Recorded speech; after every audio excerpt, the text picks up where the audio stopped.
Hey y'all, it's Jasmine Crockett, your congresswoman from Texas, coming at you straight from the heart of the fight for justice and truth. I'm sitting down to break down this mess we've been dealing with here in Texas, and let me tell you, it's a hot one.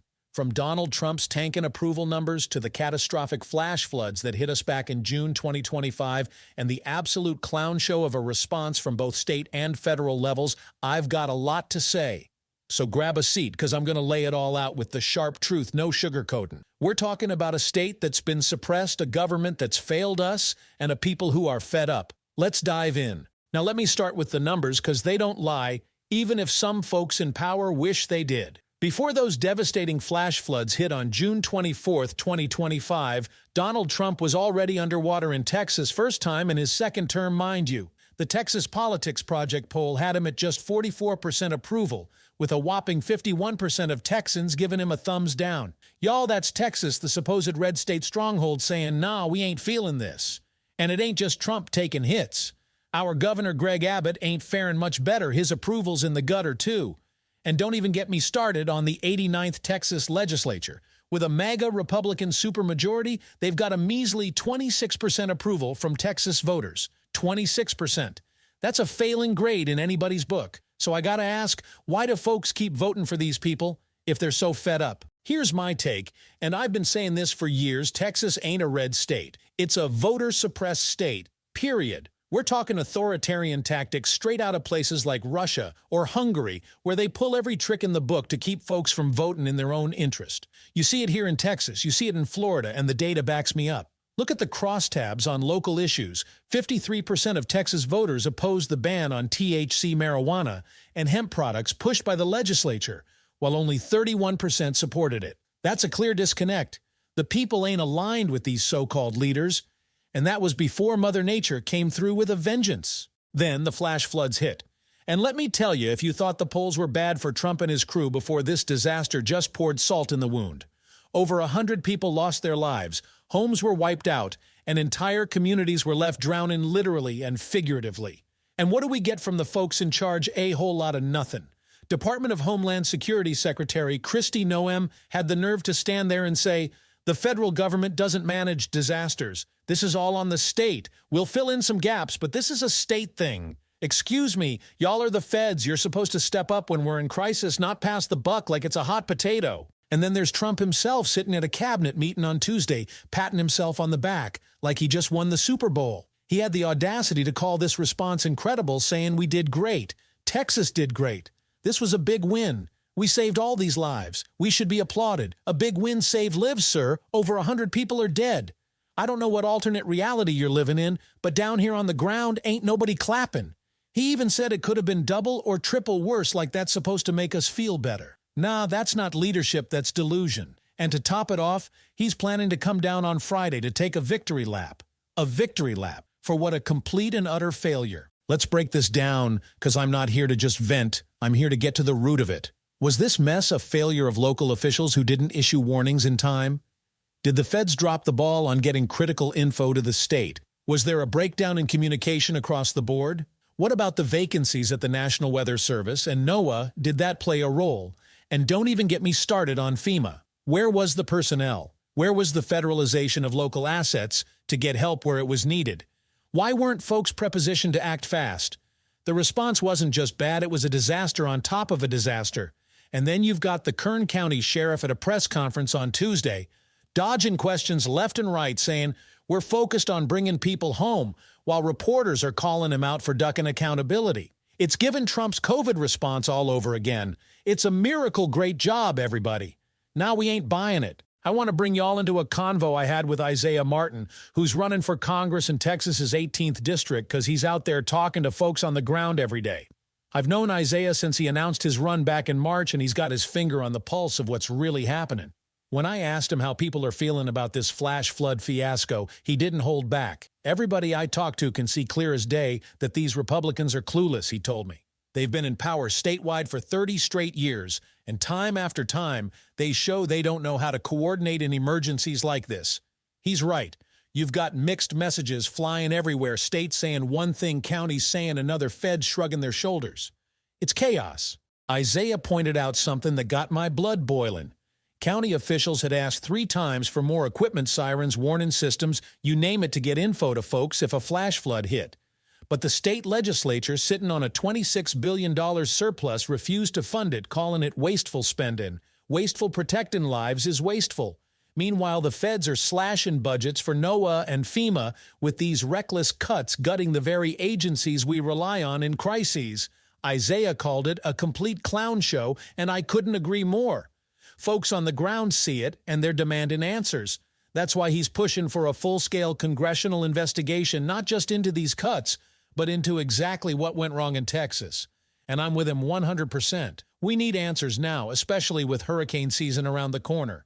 We can't afford to keep stumbling through disaster after disaster. Before these floods hit, I watched our so-called leaders playing dress-up, engaging in what I call MAGA Dungeons and Dragons. No offense to the gamers out there. I'm talking about this performative nonsense, living in their Mar-a-Lago Fox News bubble, picking culture wars over real governance. Abbott and his crew were out here sending the National Guard after migrants, who, by the way, make up a huge chunk of the workforce, fueling Texas's economy just to look tough. It's all a show. But when it comes to basic competence, like handling a press conference with a steady hand, or I don't know, saving lives during a flood, they're nowhere to be found. It's thoughts and prayers, no action. And let me hit y'all with something that'll make your head spin. Isaiah pointed out that these same Republicans have put more effort into sending troops on publicity stunts in California than they have into searching for missing children right here in Kerr County after the floods. Think about that. They're all hands on deck for the next Fox News hit. But when it comes to finding our babies, they're a no-show. It's an abomination, plain and simple. Why ain't we got a full-scale, all-hands-on-deck effort to locate these kids? And don't tell me it's about money, because they've got no problem handing out $4.5 trillion in tax cuts to the richest folks buying their third yacht, while FEMA and NOAA get gutted. That ain't right. Recovery after these floods is going to take everything we've got, and if these agencies keep getting slashed, we're setting ourselves up for more failure. Storms don't care if you're Democrat or Republican, if you've got a Trump sign or a Kamala sign in your yard. They hit everybody, and we should be united against this tomfoolery. Now, I know folks are wondering, Jasmine, why should we believe things will change this time? Texas keeps voting red even with all this mess. And I get it. We've seen the energy on the ground before, whether it was Beto O'Rourke's campaign or others, and then voter suppression tactics kick in. Republicans are good at one thing, I'll give them, that making it hard for folks to vote, discouraging people, draining their energy. But here's why I think it's different now, especially in places like the 18th District in central Houston where Isaiah's running. People are fed up. They're tired of 30 years of broken promises of property tax relief that never came while taxes keep climbing. They're tired of schools getting defunded while Republicans push ridiculous voucher scams. And they're tired of seeing their tax dollars misused while their needs go ignored. Isaiah's got a plan to turn that frustration into action. He's talking about ramping up voter turnout in deep blue areas like Houston, with door-knocking operations, real investment in communication, and focusing on pocketbook issues, making life more affordable, pushing for universal child care, guaranteeing health care. That's the kind of talk that gets folks to the polls, not just in the numbers we've seen before, but in a wave that can shake things up. And as someone who's been fighting in Congress for Texas, I'm telling you, we've got to connect the dots for folks. Show them how these Republicans have been failing us for decades, and how we can build something better here in Texas and across the nation. I believe we can spark a blue wave that changes the foundation of this country starting right now. I'm not just talking as a politician. I'm talking as a Texan who's seen the struggle, who's heard the cries of folks like those in Kerr County waiting for help that ain't coming fast enough. We've been through the electric grid failures, the endless disasters, and now this.